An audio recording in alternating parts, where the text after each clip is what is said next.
Salut les gars, c'est Mani, deuxième essai donc du Rebelle en 12S. Une fois de plus, je répète, c'est pas un bateau de vitesse, c'est fait pour simplement avoir une grosse autonomie. Et je tiens à remercier avant de commencer que ceci ne fonctionne ou pas, le soutien de minimeca.fr qui m'a fourni les pièces nécessaires à faire fonctionner le bateau après la panne très rapidement et qui immédiatement aussi s'est intéressé au type de motorisation, etc. pour me donner 2-3 conseils techniques, puisque lui c'est un pro du bateau et moi définitivement non, je suis un pro de la nage. On va essayer de partir en douceur, on a des grosses algues là.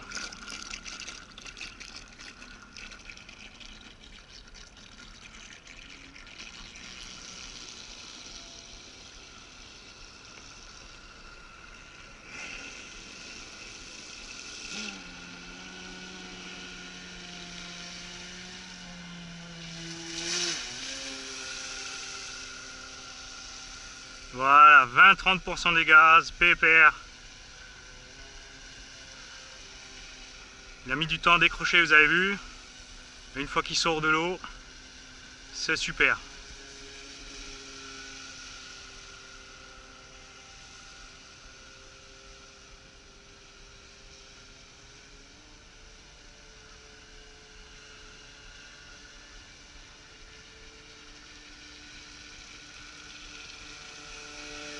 Le refroidissement fonctionne bien. L'eau sort tranquillement de la piscette.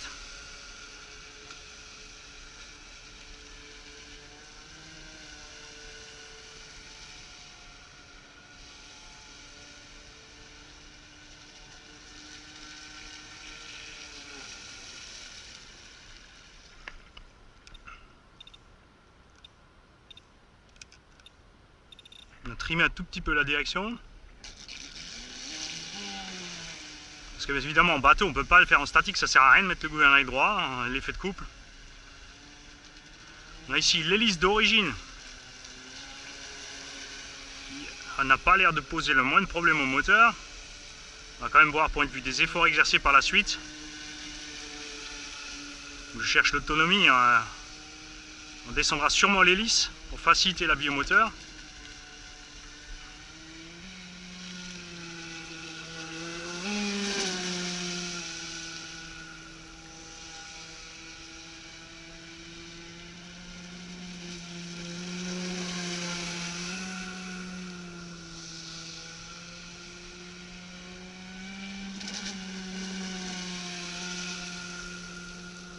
Et on rajoutera très certainement des flaperons et des petits trucs comme ça pour augmenter la stabilité. Vous avez vu, dans les virages, il y a tendance à baigner un peu, à glisser.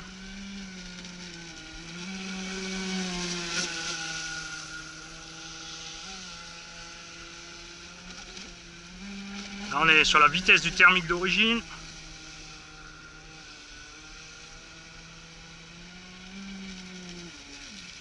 On va s'arrêter voir si tout va bien. Je suis aussi déjà en tenue de plongée.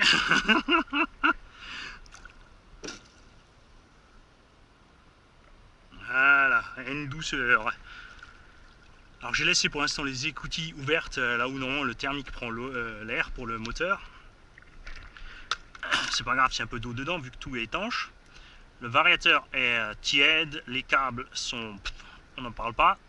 Câble batterie froid, lipo froide, moteur glacé. Ce que je ferai donc c'est très certainement descendre donc, des lipos ici à gauche, à droite encore. C'est même celle du centre, je vais très certainement descendre pour éviter au fait au bateau, vous voyez, de tanguer aussi facilement. Et on fermera les écoutilles quand on sera sûr que niveau température tout se passe bien là-dedans.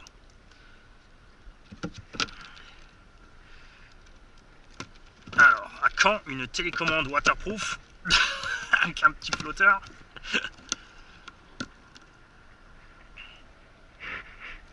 Là, on va essayer de ne pas embêter le cygne, il va pas aimer le démarrage. Il est chez lui, donc à moi de faire de la place.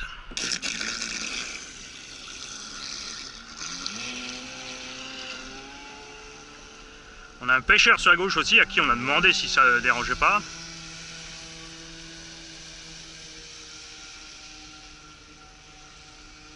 Ouais, j'en connais un qui est pas content.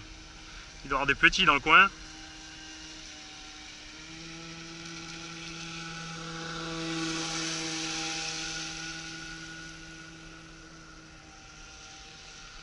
Vous en faites pas dès qu'il aura vu que c'est pas agressif ni rien, ça le dérangera plus.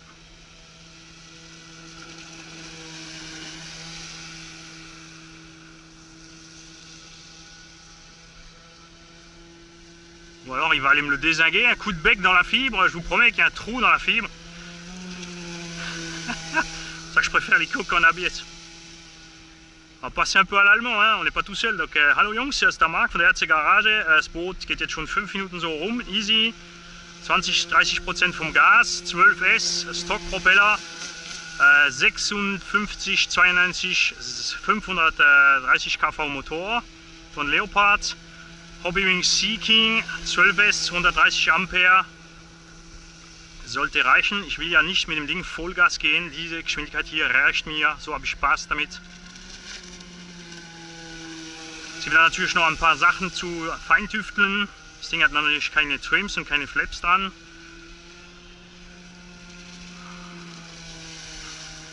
Ah, schön. Ich habe jetzt noch ein bisschen Angst vor den Kurven. Leitbund ist nur provisorisch mal drin und vielleicht zu hoch.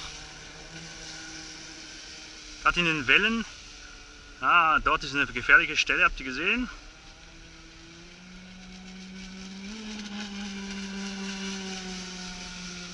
Wasser kommt schön raus aus der Kühlung. Ja.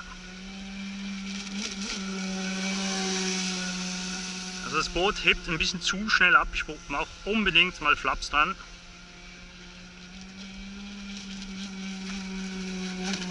Es hängt auch ein bisschen schief im Wasser. Muss ich mal meinen Bootprofi fragen, das ist minimeka.fr. Der hilft mir da aus. Ich bin ja ein Monster-Trucker und kein Booter.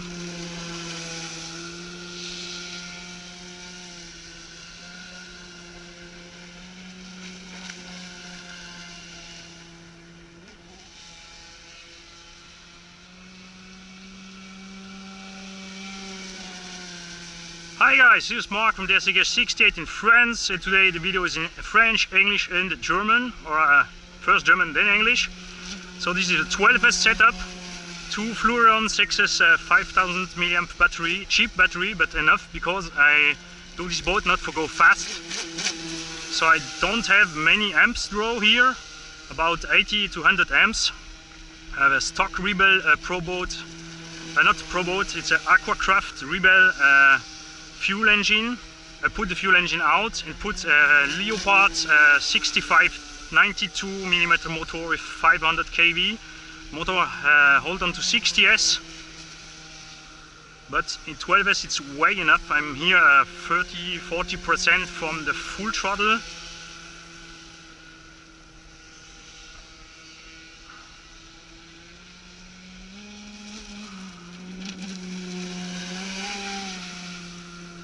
Begin to be too easy. I try to not become the demon trigger.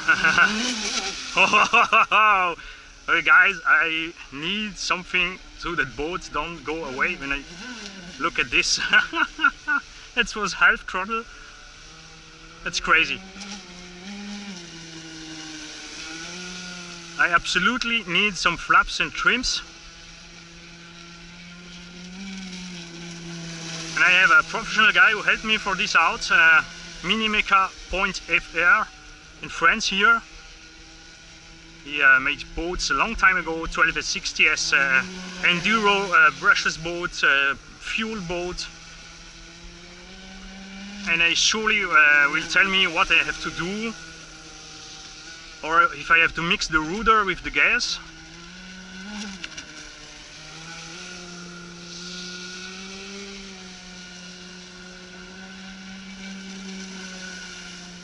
Guys, I have great fun. I tell you, I'm ready to go, to dive, to go get the boat in case. I'm already in my underwear.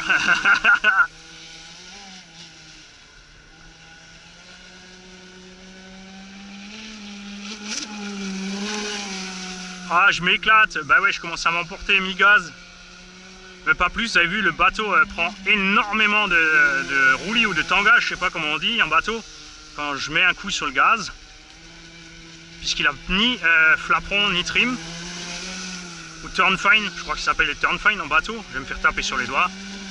Il y a Hervé de Mini Mecha FR, il va faire un salto à la maison quand il va voir la vidéo. Moi je parle de flaperons et d'ailerons sur un bateau. Vous avez vu à l'accélération, il a carrément tendance à se retourner, alors on va voir si c'est à faute de l'hélice qui est trop grosse. Parce qu'on atteint des régimes que le bateau en thermique n'est pas prévu. En thermique on atteint 13 000 tours max. Là en brushless j'ai un setup de 23 000 tours max. Et donc en gros quand je suis mi-gaz un peu plus, je suis à la vitesse du thermique. Évidemment par rapport au thermique j'ai une accélération qui n'a rien à voir.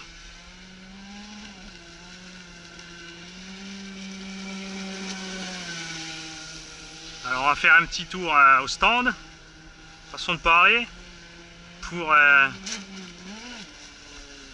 voir ce qui se passe niveau température à l'intérieur, puisque on ne sait absolument pas si le Vario Hobby-Wing, qui n'est pas prévu pour cette taille de moteur, où il n'y a aucune spec à ce sujet, va tenir le rythme en fait avec ce gigantesque moteur à bord. Enfin gigantesque ça va, j'ai pas mis le moteur du DBXL, hein, calmez-vous. Vous avez vu j'ai le capot qui s'ouvre avec les vibrations par contre. On a un petit peu plus d'eau à bord, toujours rien de méchant. Tout se passe bien.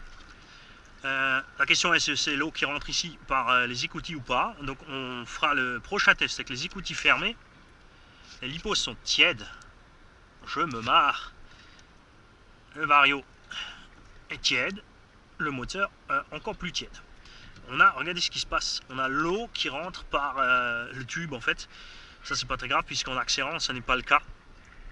Il y a normalement une jonction entre le gouvernail et le tube que j'ai laissé tomber puisque d'origine on a trouvé le problème de ce bateau.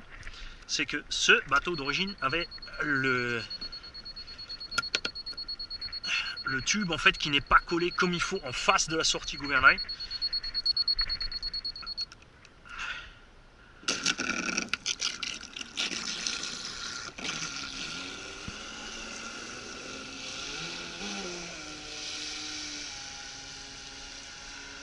Alors ça se navigue beaucoup plus, ça décroche beaucoup plus vite que le Spartan, il est beaucoup plus à l'aise.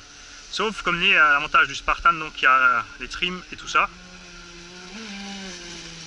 Ce que j'ai pas pris ici au bord de cette mini plage, c'est le beeper. Pour voir ce que ça donne niveau batterie. Je vous le mettrai donc en annotation sous la vidéo. Là ils vont me dire ouais t'oublies tout le temps, de toute façon c'est vrai. Vous me demanderez.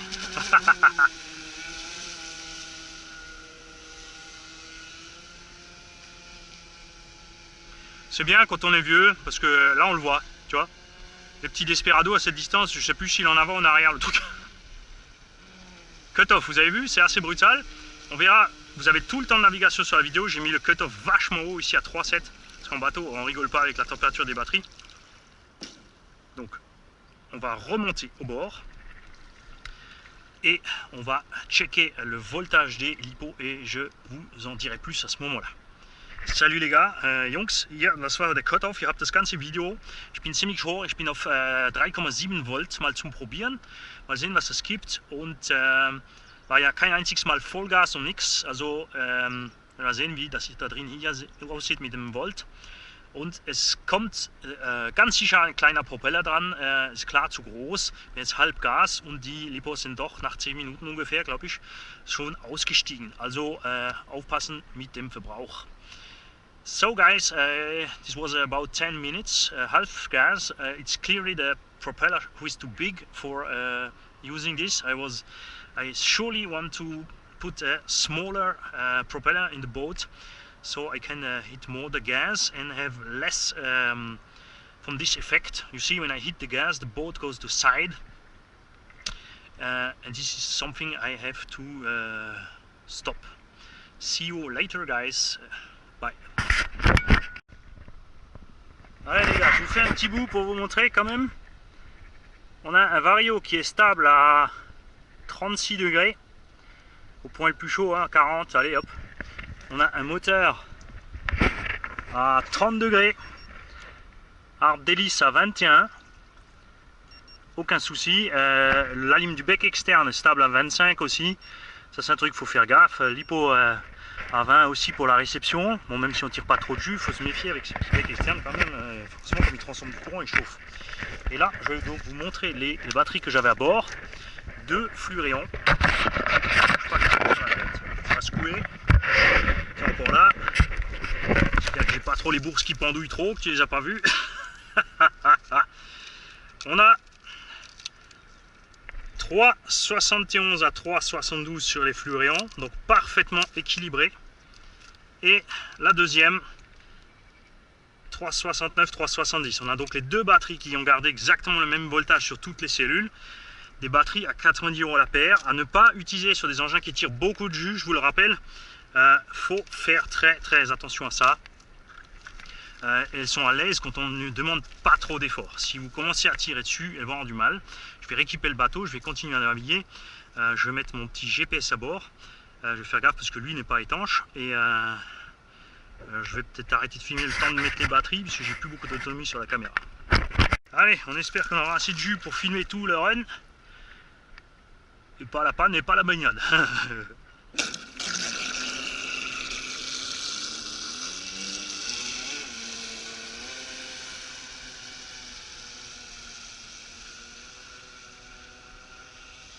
C'est dommage, le temps de changer les lipos et de vous montrer la température, mettre le GPS, on a loupé des vagues.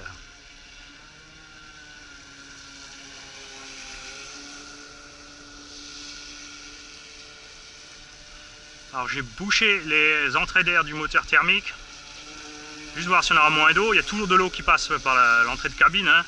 Je n'ai pas mis de scotch. On fera au fur et à mesure pour voir l'étendue en fait des choses.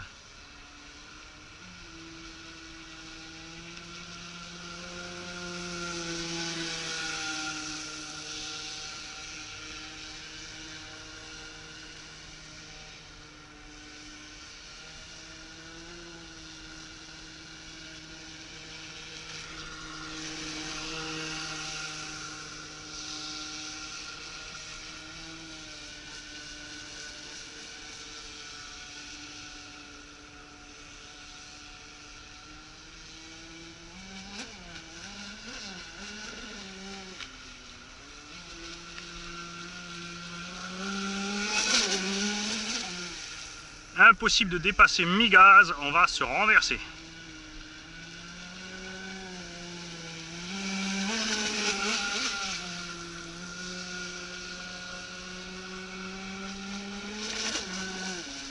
On sort carrément de l'eau. Ah ouais, la pauvre coque est pas prévue pour ça.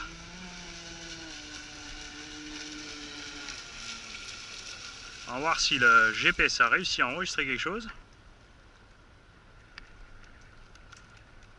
On va régler aussi cette histoire de capot qui s'ouvre sans arrêt.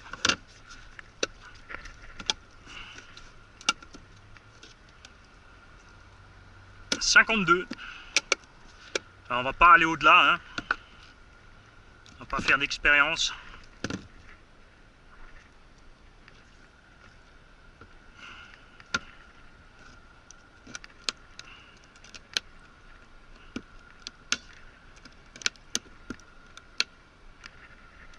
On mettra très certainement des fermetures de capot à visser.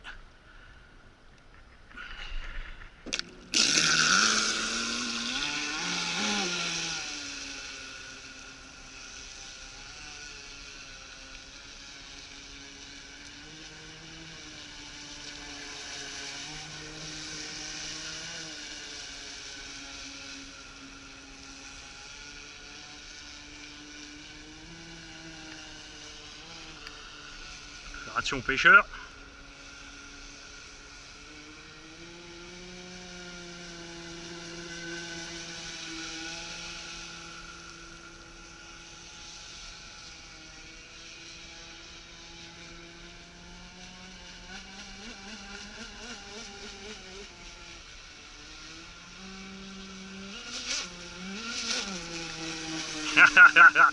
Ouais, je tente le diable, j'essaie.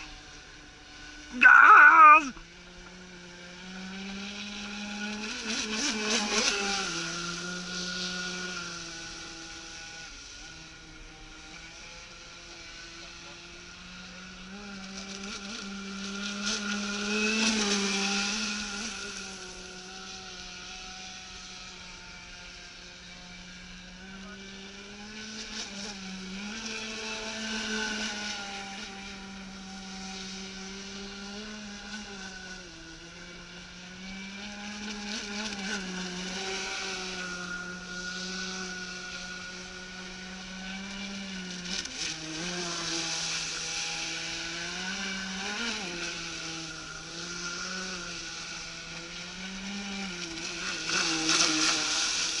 Ouah.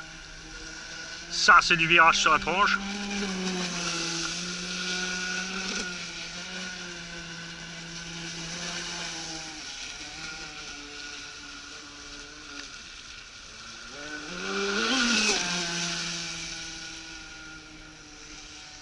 Bon ben voilà, j'ai mon DBXL marin.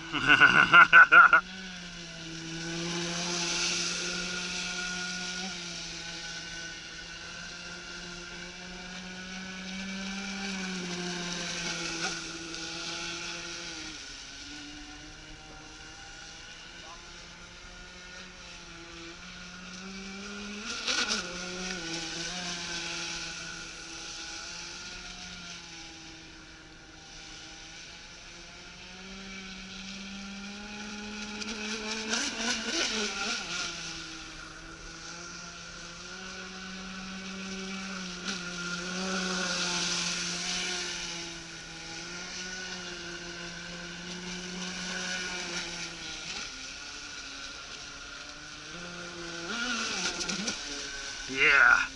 Ah ouais, je pouvais pas m'empêcher de faire un saut.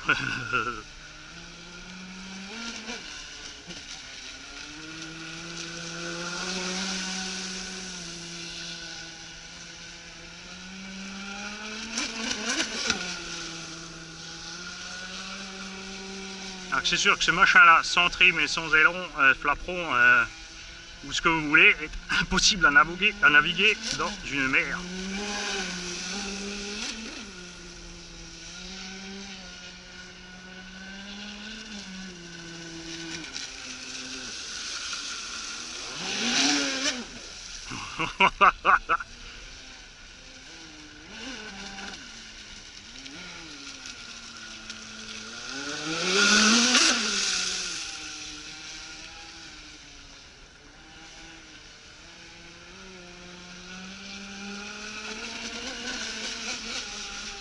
Ça, c'était une ligne droite pour Maxime Balloon.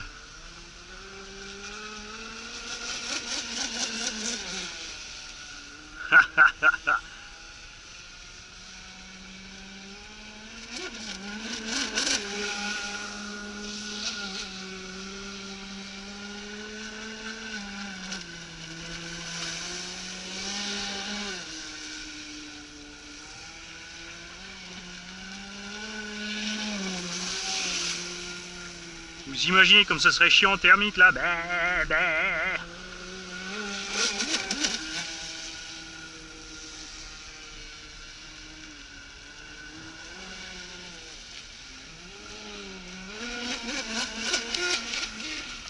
Oh, oh, oh.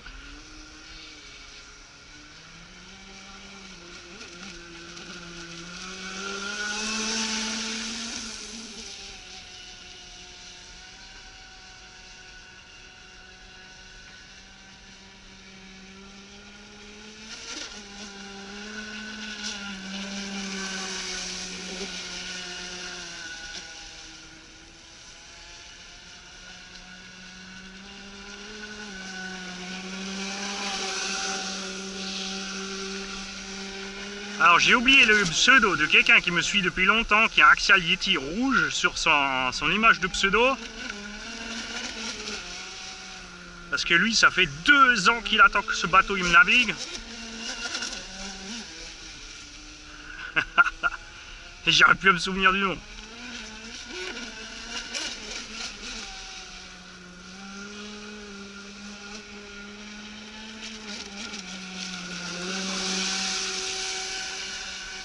Alors, qui a dit que l'électrique ça dure pas longtemps? Et là on est que sur 2 batteries, le but c'est de mettre 4 batteries pour être bien lourd. Donc 2 x 12 S en parallèle, on sera donc en 10 000.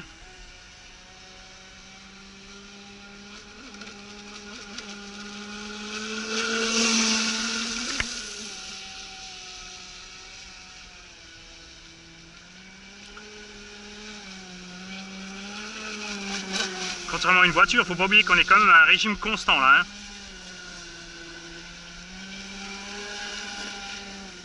Et que l'eau freine sans arrêt la coque.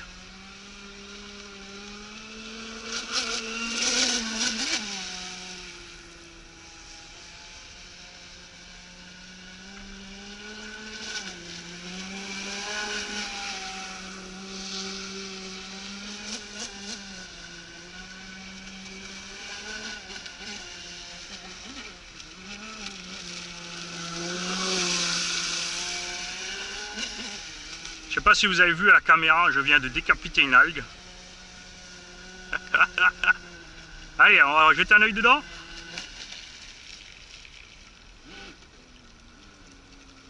Tombe bien, on est à la coupure il me semble, on va pas insister plus de toute façon.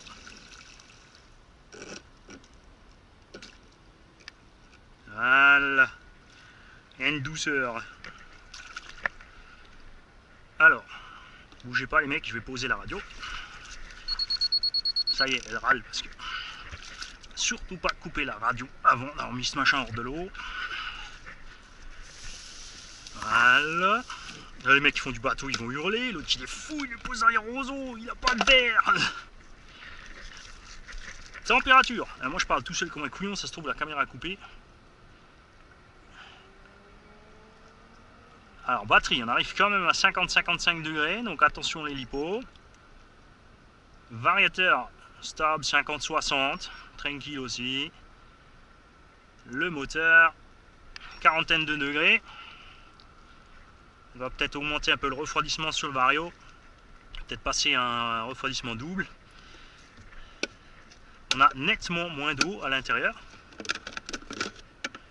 Et le GPS nous indique 60 km/h. Plus je peux pas parce que après je décroche, ça c'est sûr. Le bec à 30 degrés, ça va. La lipo du bec à 20, pépère. Et maintenant le test de vérité sur les lipos.